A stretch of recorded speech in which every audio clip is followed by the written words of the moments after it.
पाटी ग्राम के समस्त देवी देवताओं का आशीर्वाद लेते हुए हम सब के बीच में हम सब के प्रिय आदरणीय भाव का आशीर्वाद लेते हुए इस मंच पे बैठे इस विधानसभा के लोकप्रिय विधायक मेरे बड़े भाई राजकुमार भैया, इस क्षेत्र से पूर्व विधायक रमेश भैया, हमारी भांजी मौसम जी और समस्त मंचासीन अतिथियों को सत प्रणाम करते हुए आप सबका अभिनंदन करते हुए सामने बैठे समस्त मातृशक्ति और बहनों को सत प्रणाम करता हूं, आप सबका अभिनंदन करता हूं। जितने परिजन हैं, युवा साथी हैं, आप सबको भी सत अभिनंदन करते हुए सबसे पहले तो मैं आपकी आयोजन समिति को बहुत बहुत आभार करना चाहूंगा कि आप सब ने हमें यहाँ पे आने का मौका दिया। एक बार मेरी तरफ से पूरी आयोजन समिति आपकी जो राजा भोज और मुकेश भैया, जिन्होंने मैं समझता हूं कि इस कार्यक्रम को आयोजन करने में विशेष योगदान रहा है। आज भी मुझे कम से कम 5-6 बार भैया ने समय निकाल के फोन किया कि भैया आना ही है, मैं नहीं आऊंगा जरूर। हमारा छोटा भाई पवन, जनपद के अध्यक्ष राणा जी, आप सबका मैं बहुत बहुत अभिनंदन करता हूं। सबसे पहले तो मैं आपको बधाई देता हूं कि राजा भोज की जो प्रतिमा का आपने अनावरण किया, एक उचित रूप में किया है। मेरे द्वारा भी मेरा सौभाग्य रहा है कि लगभग 12 से 14 चक्रवर्ती सम्राट राजा भोज की मूर्ति का अनावरण मेरे द्वारा करवाया गया। लेकिन मैं आपको बधाई दूंगा कि एक सम्राट, एक राजा की जैसी अभिभूति होनी चाहिए वैसी आपने यहाँ पे बनाई है। इसके लिए आप सब बधाई के हकदार हैं और उसके लिए वाकई आप सब कहीं ना कहीं आपकी इसके प्रति जो भी सोच रही उसको मैं नमन करता हूं और आपको धन्यवाद करता हूं। चक्रवर्ती सम्राट राजा भोज हम सबके आराध्य, और अगर जिनको हम आराध्य मानते हैं तो उनके बारे में बहुत सारी चर्चाएं होती हैं। मैं तो ज्यादा नहीं, 2 बातें आपको जरूर बताऊंगा। और में राजा भोज ने हम सबको बहुत से पर्यावरण से जोड़ा। आप सब जानते हैं भोपाल के पास में एक ताल है जिसको क्या कहते हैं, भोज ताल। वो भोज ताल को सबसे पहले अगर किसी ने बांधा था तो चक्रवर्ती सम्राट राजा भोज ने बांधा था, और उसके पीछे जो कारण था वो भी हमको समझना है। उस ताल से आसपास के किसानों को सिंचाई का साधन उपलब्ध होता था। उस ताल में ऐसी महिमा थी कि एक स्थान पे जो स्नान करता था उनके शरीर के चर्म रोग भी दूर हो जाते।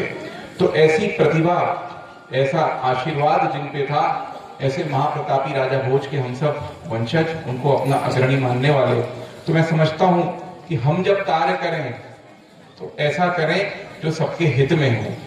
राजा भोज ने अगर ऐसा बांध बांधा जो आज ना सिर्फ भोपाल की प्यास बुझाता है बल्कि तत्कालीन किसानों की भी जरूरतें पूरी करता था, तो हम सब की भी नैतिक जिम्मेदारी होती है कि हम भी जो खेती करते हैं, कौन कौन खेती करता है, सब करते हैं, ठीक।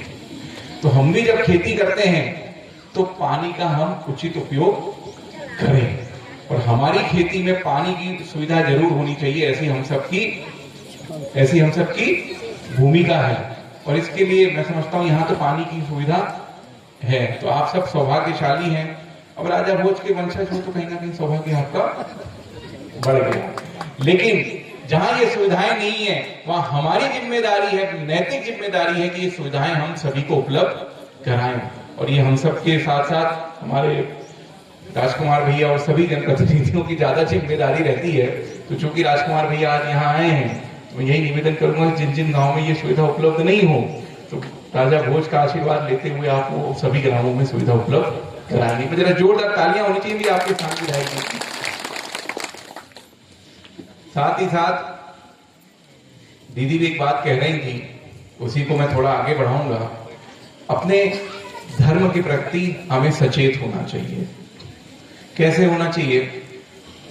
जब आखिरी बार गजनी ने सोमनाथ के मंदिर को लूटने का प्रयास किया और वो सफल भी रहा, ये खबर जब राजा भोज तक पहुंची तो एक बहुत बड़ी सेना लेके उसके पीछे निकले, लेकिन उसने अपना वापस जाने का रास्ता ही बदल दिया।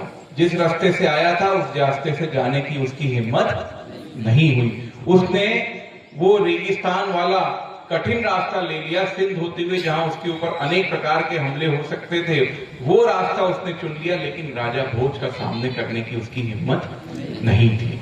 तो ऐसे महाप्रतापी राजा भोज, जो धर्म के रक्षक, भगवान महादेव के परम भक्त, अगर हम अपने आप को उनका वंशज मानते हैं, तो हम सबकी भी नैतिक जिम्मेदारी है कि भारत राष्ट्र में सनातन धर्म की रक्षा करना हम सबकी जिम्मेदारी। तो बोलो सियावर रामचंद्र की,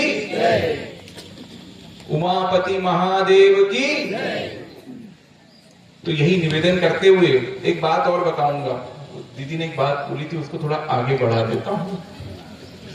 वो राजा भोज और गंगू तेली वाली जो बात है, उसको ऐसे समझो, वो तेली समाज से नहीं था। पहली बात, वो तेली समाज से नहीं था। क्या था? दो राजा थे। उन दिनों राजा आपस में लड़ाइयां करते थे। तो एक चालुक्य के जो राजा थे, वो थे तैलंग। क्या थे? तैलंग। और वो गंग देश में राज करते थे। कहां करते थे? गंग देश। वो गंग देश किधर था? जो अभी का उड़ीसा। तो उनने जब यहाँ पे महाकौशल के उस समय राजा थे, उनके साथ मिलके राजा भोज के ऊपर हमला किया, तो राजा भोज की सेना ने उनको पराजित किया। और तब से ये कहावत चली, उसमें समाज का कोई लेना देना नहीं। तो इस बात को हम अपने